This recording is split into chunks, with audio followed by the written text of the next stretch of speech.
Rabbi, Yes, yes, Shmuel. yesterday you were talking about the laws of Peah and Shechachah in Israel. Yes, One of the things that I found difficulty was I'm trying to understand what my obligations are for the land of Israel. Whether Maser kicks in and things like that. Because coming from Canada, really never thought about it. sure, right. Yeah. I mean, the laws of Meiser um, completely apply. I mean, are you growing things on your property? Is that what you're asking? We're not, but we have to be careful where we do the shopping. That's correct. That Yeah. is correct. They say that in the supercells in the bigger supermarkets, you don't have to worry. Yeah, But because Tenuva, which is the big produce distributor, handles all of the Trumas and Meisers. So in the big stores, you don't have to worry. But you're right. In the smaller stores, you have to look for a hechsher.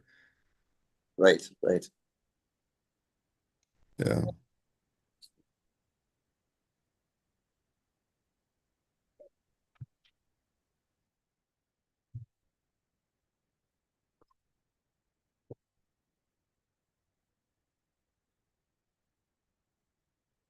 Okay.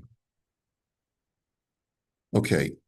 He's giving a standard halacha here. I'm trying to discern whether I should continue along this line of halachot. All right, we might as well just do this because it's straight out of the Gemara in Elu Mitzias.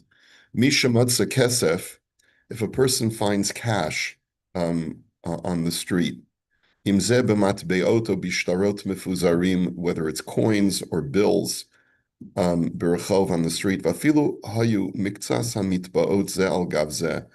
Even if some of the coins were resting on top of each other. I just want to make sure that we did everything up until now. Um, yeah, okay. Um, Dinam kimifuzarim, they have a status of being scattered. And kol she'ein bahem siman, as long as they don't have a siman, like something that unites them together. Obimakoman siman, or if there's no siman in the place. Sometimes place can be a siman also. Hare elu shel hamotze, kevin shenikar hadavar shalohun chusham bekavana. You're allowed to pick them up and keep them for yourself if it's in a public thoroughfare. And the reason is because you can tell that they were not placed down there deliberately, eladerech nefila bo'olisham, but they just fell out of someone's pocket. V'yesh litlos, and therefore you can assume that by the time you find them, shahaba'olim hirgishu b'nefila sam sha'avdu mehem, that the owner now is aware that they fell out of his pocket. Shekain adam ragil lamashmesh b'kiso midei pam, because generally speaking, people check their pockets regularly. Belivdok im kaspam adayin nimsa birshuto, to check if the money is still in their pockets. V'lachein, and therefore, based on that principle, bisman shahamotzi herimis hakesef hayazela achar shisyashu haba'alim uba liyado hamotzi beheter. We can therefore assume that the owner of this cash already had yeush, gave up hope of retrieval, and therefore the money is hefker, and you're allowed to keep it. V'matzamos k'shehim tzivurim chayav lahachres. But if you find a stack of cash, say a person carefully stacks coins and puts them on the curb, so then you would have to return them. Why? Kevin shebevada hinichu sham haba'olim v'yesh kan simin b'minyan uvamakom. Then you would have to try and find the owner, because there's clearly an indication that they were put down there deliberately. Now, why would a person put a stack of quarters on the curb? I have no idea. Maybe it's some homeless guy, and this was some money he made or something that he got from a store, and he just put them down and he forgot them because he's stoned half the time. I have no idea. In other words, there could be any number of reasons, right? The yesh kan siman b'minyan uvamakom, but there is a siman. You have the number of coins, you have how it was arranged, and you have the place. Matzah kesef o shtaros shehim munachos b'tzuro shonos kagon be'igol o keshura o kesegolu chadoime. If you find cash either in coin form or bill form, that are resting in some kind of configuration, like they're all in a circle, or they're all in a line, or they're in a triangle formation. Hareza safek im naflu ahunchu velo yitol osam el yanichem b'makoman. So it's a suffix whether they fell accidentally out of a person's pocket or whether they were arranged that way deliberately. Um, there's no way to know with accuracy, and therefore the best thing to do um, is to just leave them where they are. Now, this is a machlokus between the Rambam and the Gra. The Gra is of the opinion that there too you have to pick them up and to be machar. So he's going according to the Sephardic opinion. Okay. No, So if you leave them there, they'll most likely be taken by someone. they'll most likely be taken by someone else. You have a simon even if they're in disarray, because you have a number of coins and a number of notes. Now, whether they're all still there from the number that. That's right. You have no idea. So that's why that number is not considered a simon. Yeah. Yep. Because you don't know. The person himself probably may not even know how many. Like if you find them in an envelope on the street, then you have to make a hachraza. Yeah. Right. Right. Thank you very much, Jovi. Le'inyan peiros mefuzarim, as far as scattered produce, let's say produce this is straight out of the Mishnah in Elu Mitzias. Pasak Maran HaShulchan Aruch im nikar shehunchu sham lo yiga bahem, that if you can tell by the way that they're arranged that they were placed down there, you shouldn't touch them. A lot of times people will leave a crate of produce on, put it down temporarily somewhere with the assumption that they're not going to be taken. So you should leave them there. Vim nikar shenaflu sham, but if it's clear that they spilled out of something, harei elu shalo, then you're allowed to keep them. The talinan shaba olim yadu mizeh, v'nisyashu shedivrei Michael heim kemos shemishtamshim bahem kol shah. Then you're also allowed to assume that the owner has already become aware that they already fell off of his transport in some way, and he probably doesn't want them because it's a small amount of produce, and he has no time to go and gather them up together. Okay, now, just see what the footnote says.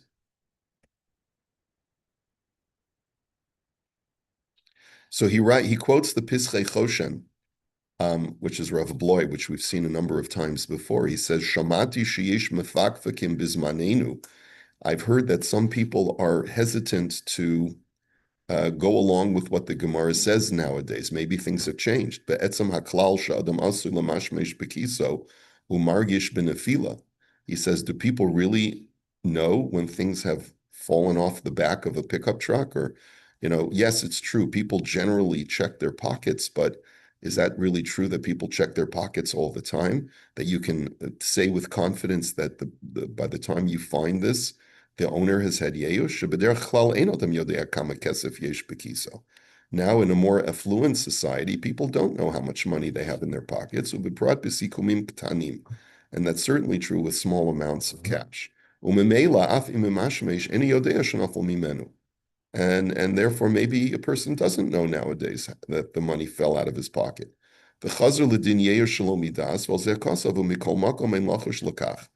But Rav Bloy concludes that even though there is that concern that nowadays things have changed, he says you don't have to worry about it. Because since once our sages said that you're allowed to keep money that you find scattered on the street, even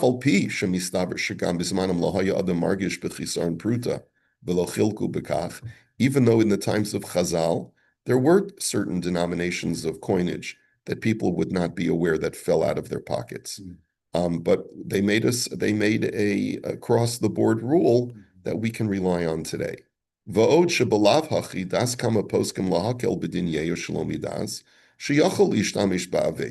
And furthermore, some poskim, because it's a machlokas Abaye and Rav in the Gemara, even though normally we paskin yeir shalom midas lo havi but sometimes in these kinds of situations you can rely on the other opinion.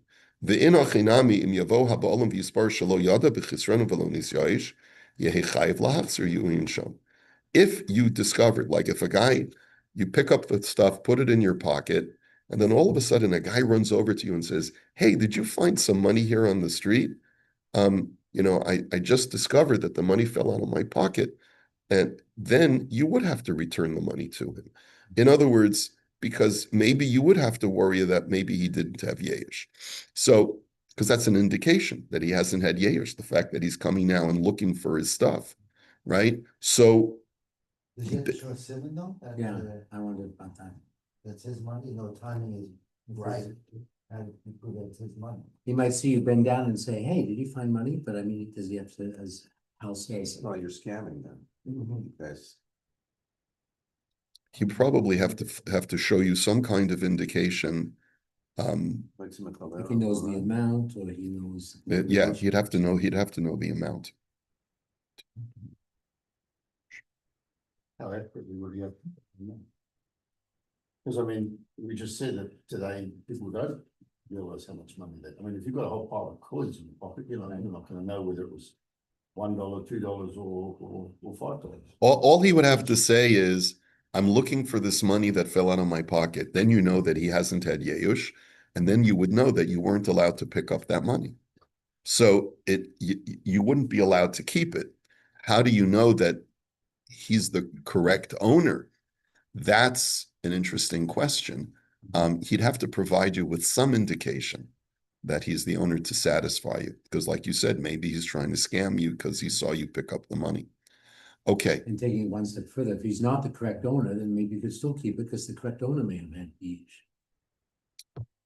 Right, but you have to be choshesh at least that he is the Right. owner. Yeah. Okay. Okay. Next. Hamotze tefillin otalis yachol laharich shavyam v'achar kach lihit atef betalit ulahaniach et otam hatefillin. If you find tefillin or a talis and it doesn't have a name on it, you are allowed to, which is surprising that he says this right off the bat, just estimate their value, and then you can start using them for yourself. In other words, because what you're basically doing is you're allowed to assume that a person would want you to do a mitzvah with his property. We had established that before. And then we saw that there are some poskim who say that nowadays that halacha may have changed with talitot, because a lot of people are mefunakim, a lot of people are fastidious, and they don't want people wearing their stuff. Okay, but this is the standard halacha. And furthermore, you could even sell them to a person and give them permission to use them. And if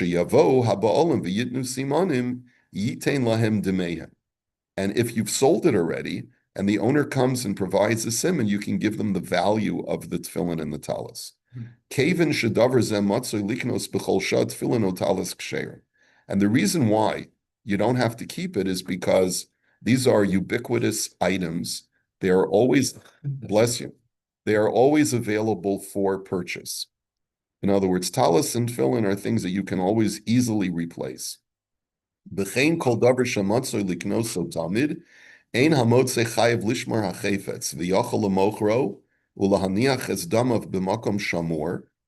And similarly, any easily replaceable commodity, which in most cases, most things that you're going to find are going to be easily replaceable commodities. Mm-hmm. So if there's any suffix as to whether you have a mitzvah of hashavas aveda or not, or and by the way, he doesn't even say over here that you've done a hachraza, that you've announced it. It could be that you're still chayiv to be machriz. You still have an obligation to post something that says found tefillin. If it's yours, contact so-and-so. I don't know why he doesn't say that more explicitly here. But the point that he's making is that even if something is, it has a siman, but you're allowed to sell something after you've done your due diligence in trying to find the owner, you could sell it. Even though we normally say Yehimunach ad sheyavo Eliyahu. Why? Because ulaniach es damav b'makam shamor. Just sell it. and leave the money in a place where in a drawer. Oh, you're Shamal Pinkaso. It's Erech HaDover Shemachar. Even more simple, just write down the value, what you sold the tefillin for. Right. I sold it for $500, and then I'm putting, and this is marked in my phone for all perpetuity or until, and then if a guy comes and provides the simon after I sold it, I say, here's $500. I sold it. That's a much better solution for a found animal, for example. Yeah. But he says, V'yesh omrim tefillin v'talis shematz. Now, I would argue if it's a pet, you can't say, well, those are easily replaceable. I meant a farm animal. Yeah. So in nowadays, farm animals are much less common. When was the last time you saw a chicken walking down the road? I don't know why I did that, actually. Yeah, right. The Yesh Omrim, Tefillin Vitalis Shematza. Yeah, I think now it's not legal anymore.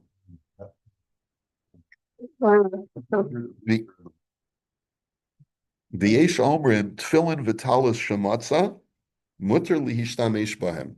Some say that if you find talis and tefillin, you're allowed to use them straight out, even without afilu im lo heriches shavyam, even if you don't have them valuated, b'derech arai, but you're allowed to wear them not on a daily basis, but as needed. Kaven denich leinish lemeved mitzvah b'mamoni, because people would prefer that their mitzvah property be used by other people for the mitzvah. Rabbi, does this halacha apply to perishables also? If you find something perishable, It for sure applies to Then- perishables. The tomatoes are gonna go back. No, Rabbi, he sort of said two things there. He said, first of all, that today people are a little bit more hesitant to let people use their talis and tefillins. Right. Be aware of it. And then at the end, he says, if you find it, feel free to use it. I mean, which way do we go? Right. So the last time we learned this halacha about talis and tefillin, it was in the context not of finding a lost object, but you walk into shul one day, you realize you don't have your talis and tefillin. Generally speaking, the halacha is you're permitted to use someone else's talis and tefillin. Some question whether that's okay, because some people are more fastidious, and they don't like people to use their stuff. And so some modern day poskim, I think we saw one, questions whether this halacha has changed since then. I think that you can still be somech, especially if you come into a shul and you're desperate and you haven't davened yet, and then you can certainly rely on the assumption that the person who owns this particular pair of talis and tefillin would not mind. If, however, the owner is present, I think this is what we said, you really do need to ask them before you take it. Yeah. Even though normally there's an assumption that he's okay with it, but you should try to find out. And if you see a name on the talis bag, then the best thing to do would be to ask the person, call them and ask them if they don't mind if you use your talis and tefillin. Just to be more problematic because it's adjusted to a size and whatever. No, not necessarily. I'm not sure. I'm not sure which one is more, people would be more fastidious about it. Like let's say a guy doesn't want his talis to be on someone else's head because he's worried about dandruff and oils and whatever. Yeah. Fix that, please. Why did you just start scratching yourself?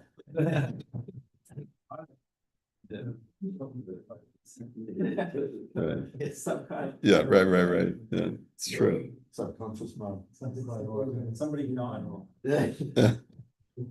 Right. Suggested. Okay, so it seems that this is being written in shorthand, and it seems that there would be, if there's a siman on the talis bag, it seems that there would be an obligation to be machriz first. And the question is, during the 30 days, we remember that the period of hacharaza is generally considered 30 days for most items. We said farm animals can differ. But for regular items, it's 30 days. And during the 30-day period, can you use the talis and tefillin for personal use? A number of poskim say yes, as long as it's not on a daily basis, but just on like a one-off if you need it because you left your tefillin at the office or whatever, or at home when you're traveling. So whatever the circumstance is, b'derech arai, on a non-fixed basis. As far as the permissibility to sell the tefillin, I don't believe he's saying that you can sell it the day after you find it. You have to do a hachraza first. You have to wait the 30 days. And it's after the period of hachraza, then you would be allowed to go ahead and sell it with the assumption that there's no sentimental attachment to this tefillin. And that's the part that I question, But I is think that of sentimental value, if you posted it for 30 days and somebody didn't come back. not necessarily, Well, they could not buy the necessarily. seasons, No, I don't think that you can make that assumption, Doug. I Well, think that But like 30 days is quite a long time for somebody. it is a long to time, Come back. but let's say yeah, I mean, let's say this is a person who has another set of tefillin, and maybe they went to Florida for the winter. You don't know. There could a number of things could have happened that makes them not notice that their tefillin and talis are missing. If there's sentimental value, you would think that even if they're in Florida or wherever they were in the world, today they would have the ability to communicate with somebody to say, hey, I left my talis and tefillin there. I've had them since my mitzvah. I really don't want to lose them. If anybody makes a notice, let me know. Like So that's why 30 days is sufficient. You're right. That's what I'm saying. But I question, you see, the whole premise of this is the reason why you can sell it is because these are easily replaceable and they're just a regular commodity. It's not a one of a kind. What if a person is wearing his grandfather's tefillin, that he had refurbished? So you have to sort of eyeball it. If you can tell it's a relatively new pair of tefillin, it's just a standard vanilla pair of tefillin. So then maybe you could be makel like he's suggesting. But I would be hesitant to rely on this when it comes to tefillin specifically, because I know that different tefillin has different value. What if a person got this tefillin from a specific sofer who is really very, very special, like he's a holy sofer, and you paid extra money for it? You don't even, how do you even know to evaluate the tefillin unless you take it? You'd have to take it to someone that'd have to open it up and really give you a proper valuation of it. So this halacha, I believe, is not as straightforward as the author is presenting it. I do very seriously question this. Okay, let us go on. Matzah arema shel peros b'makmah miyuchad b'rishus harabim. If you find a pile of produce in a specific place in a public area, or matzah peros b'toch sal, or if you find a bunch of produce in a basket, or kikaros lechem shel bal habayis v'yesh siman b'makom mitzias osam lechamim, or if you find privately baked bread, in other words, not industrial like Angel Bakery bread, but you find a privately baked bread, and it's arranged in such a way where the person could identify where they were placed. Then you would have to make a public announcement because it's clear that they were put down deliberately. Vimroa, and there was no yeush. Vimroa shabahalim lo ba'u v'haperos yischilu lihirake v'olachamam yischilu lihis apesh yochol laharich eshavyon. And here too, any perishable produce, any perishable items, or let's say it's getting close to Pesach, and you find chametz. So there too, you can just estimate their value, umochran v'shomer adamim, sell them, write down how much you sold it for, and then when the person gives you a clear sign that he knew exactly where these things were and how many or whatever the siman is, then you can give it. Then you give him the money. Okay, shimush bekaspe mechiras ha'aveda.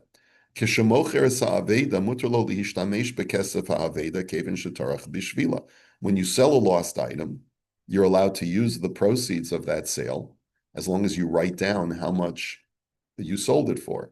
Uledas marna shulchan aruch afilim lo nishtamish adayin bekesef ha'aveda, kevin shemuter lo lishtamish behem yesh lo din shel shoel umischayev ba'onsen. According to the Shulchan Aruch, you once you've sold the item, you become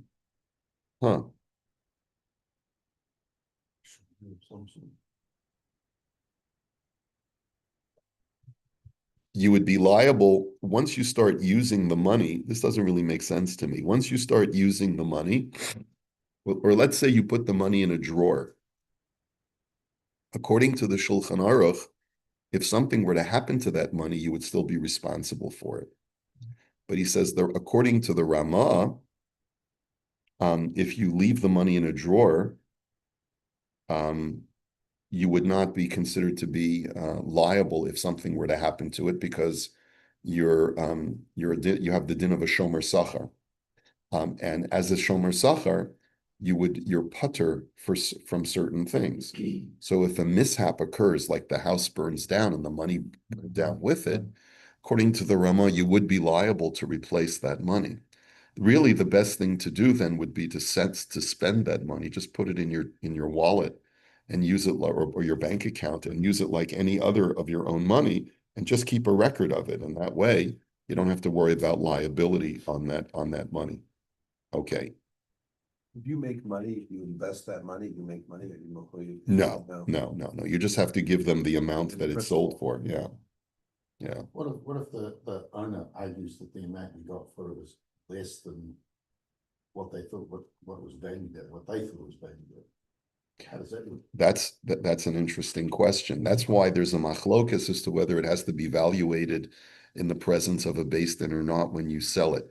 I believe we came out to the conclusion that you don't have to have it valuated in front of a beis din, but if you want to avoid that kind of issue, like what if the owner points out to you, you sold it for a ridiculously low amount because you were just ignorant and you didn't realize how much it was worth?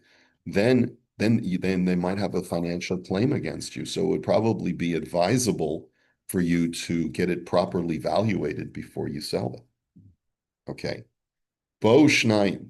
V'ha'echad nasan simani ha'aveda v'gam hasheni nasan simani ha'aveda. We learned this before. I don't know why he's repeating this.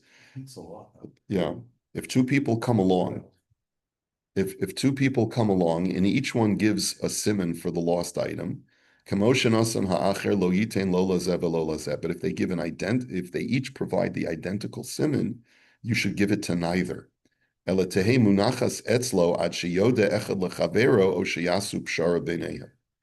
therefore, you just hold on to it until either one confesses and says, forget about this, or they make a pshara, they come to some kind of compromise between the two of them. They say you can split the baby, right? Like no, it's not a Gemara. It's a story in the Bible. Yeah. That's the book that they didn't teach you in yeshiva. Yeah, okay. Aval im nasan ha'echad simanim v'hasheni hevi edim. But let's say one person comes forward and presents simanim, and another person brings witnesses.